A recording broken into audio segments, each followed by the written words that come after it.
Perunad government higher secondary സ്കൂളിൽ കലോത്സവം നടന്നു. ഒപ്പം സ്കൂളിലേക്ക് ജില്ലാ പഞ്ചായത്തിൽ നിന്ന് അനുവദിച്ച ഓഡിറ്റോറിയത്തിന്റെ ഉദ്ഘാടനവും നടന്നു.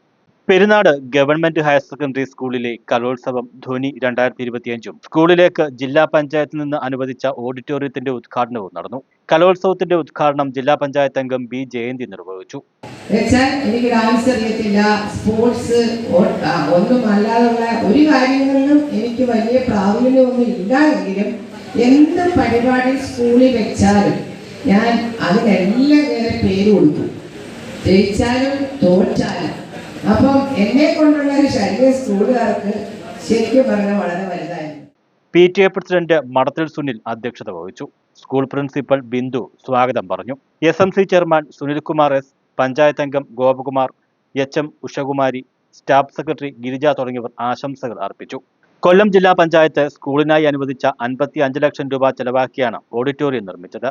350 പേർക്ക് ഇരിപ്പിട സൗകര്യമുള്ള എയർ കണ്ടീഷൻ ഹാൾ, ഡോർമിറ്ററി സംവിധാനം, താമസിക്കാൻ നമുക്ക് ഏത് തരത്തിലുള്ള സ്റ്റേറ്റ് അടിസ്ഥാനത്തിലോ നാഷണൽ അടിസ്ഥാനത്തിലോ ക്യാമ്പസ് എത്തിക്കാൻ പറ്റുന്ന കേരളത്തിൻ്റെ ആദ്യത്തെ മുഖ്യമന്ത്രിയായ സഖാ VMSന്റെ നാമധേയത്തിൽ പനൂരിനടുത്ത് ജില്ലാ പഞ്ചായത്തിൻ്റെ ഫാമിൽ ഒരു മനോഹരമായ നിർമ്മിതി പൂർത്തിയായി വരികയാണ്.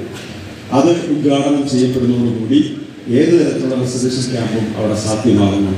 200 ഏക്കറുള്ള വനസദൃശമായിട്ടുള്ള ഒരു പ്രദേശമാണ്.